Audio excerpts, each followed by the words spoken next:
So, Christian, nice to meet you. I'm actually a lifelong Wasps fan. Oh, Have been nice. since I was 5 years old. So, Love that. I grew up watching you and Tom Varndale run down the wings. I played wing in rugby. So, Yeah, wicked, bro. Wicked. come on, I love that. I love that. There we go. But you kind of touched on it earlier a bit about the kind of difference between rugby and the NFL. But I just kind of wanted to ask you what the main difference is in terms of kind of the physicality, the training aspect, and then kind of the recovery between NFL and rugby. Because obviously I know with the NFL, like there's so much recovery and there's so many different people at your behest. I think, yeah, the biggest thing is like the onus is on the player because there's so much that the player needs to do in terms of because there's so much around gameplay and the plays in American football. That's all there is time for. There's no time to tell this player how to recover, what he needs to do, what weights he needs to do, and all this other stuff.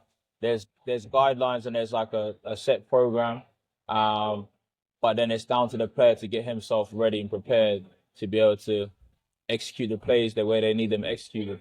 And so for me, that's really the biggest difference. And then obviously you have some teams who will spend a lot of money in their facilities, make sure the players have the best of the best.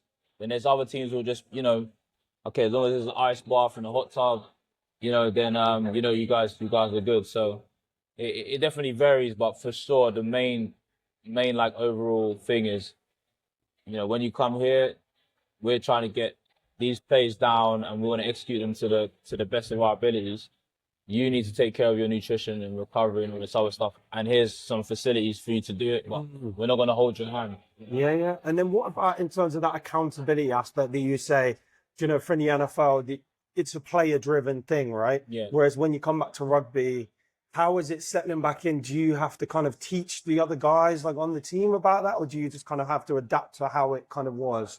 I mean, you mean in the NFL or in rugby? Back to rugby. So like in rugby, I mean, it's really just the culture of rugby, really. It's a lot of the stuff is like spoon-fed from a younger age up. So it's hard to kind of then say, oh, now it's down to you, if you know what I'm saying? When, players know, okay, we're going to be told when to do this and do that. And then it's really a choice from the player if they want to do it or not. Because if they're playing well, then they're most likely going to get picked.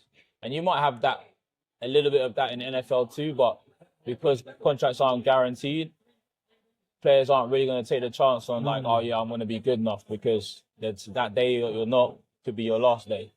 Yeah. And then just a couple more for you. So, we've seen a lot of progress in recent years with the NFL player pathway program. With the likes of, Charlie Smythe, Lewis Rees-Zammit, F.A. Obada, even Travis Clayton going to the Bills. Yeah. So what do you kind of attribute that to, that it's kind of grown so much in the last, few years? I think, guys like, F.A., Alex Jenkins, Alex Gray, these are like guys, Tiki Sango, these are guys that are amongst like the first group of IPP. Even, I forgot his name, there was a guy, he went to the Giants and he is from France. I forgot his name, it's bad, but you can look him up. I think his name's, I can't remember his name now, Dembe, I think it is. Okay. But you can look him up, he was a receiver. Guys like that who basically showed that there's talent outside of America and that they could go and compete against the Americans. They basically the ones that enabled the IPP program to then become a thing. And then the success of, Alex Gray and Christian Scotty Williams and those guys. And then the year after, which was, I believe, my year, myself, Jakob Johnson, who also has been a great success, AB, got released from the Patriots. And so Jakob basically went onto the squad. That was amazing. And then he's now been at Patriots for ages, then Oakland, and now he's at the Giants. Valentine Holmes coming over from NRL. And then also we had Derval from Brazil, who put Brazil on the map, for whilst being at the Miami Dolphins. So because of those success stories, it's given the opportunity for guys like Lewis Rees-Zammit, even better opportunities, you know what I mean? So it's just been an amazing involvement of the program And like I said, you got to give props to Alistair Kirkwood, you know, former MD of NFL UK, for his vision and for fighting tooth and nail to get, you know, the program going and everything else that he had, you know. And that's awesome. That's awesome. Yeah. So I just got just three more things. One more is about, you know, you said they're talking about the speedy people in the NFL, right? Yeah. Do you think you could beat Tyreek Hill in a race? If you're racing each other, do you think you could beat him? To be honest, he is exceptional speed, right? And if I was able to train the way that he has been able to train, Yeah, if you want a level player for him, yeah. my whole career, then I feel like, well, not even feel like, I would definitely be able to, like, you know, compete with him. But nah, if we was like, okay, let's race now, Yeah. you know, I'm just not doing this. I'm not doing the right stuff in my training, to be able to compete with that type of speed right now. And so obviously I'm a Wasps fan, but I'm also a Chiefs fan, which, you know, the Bills rivals. But Yeah.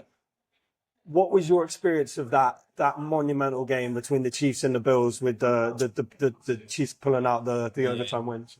Man, it was so upsetting, man. Like, yeah, it was crazy, man. Like, that's why I don't really like the Chiefs, because of those years, man. I was just, like I said, just trying to get over that hurdle, just couldn't do it. We had everything, we're doing everything right, you know, and then just one little thing that just changed it, and then all of a sudden we're just, dude, you know, it's over. And that's the difference, and that's in sports, you know. Yeah. It's about who can really make the least mistakes, who can execute the plays and the game plan that they had planned for from the beginning. And yeah, it was. And then just one final one on obviously on the Wasps. You know, they got defunct, and which is obviously a shame. But, you know, are you hoping that they do still come back through the lower leagues and make it back to the top? I think it's so heartbreaking, obviously, to see what's going to admin and not be around anymore. But it's obviously it's heartwarming to know that they obviously wanted to come back, and that they've got something going on that could bring them back potentially. Just because I think it just doesn't look right in a world where there's no Wasps. You know what I mean? For me, it's really all I ever knew. You know, coming through, like, the London Wasps.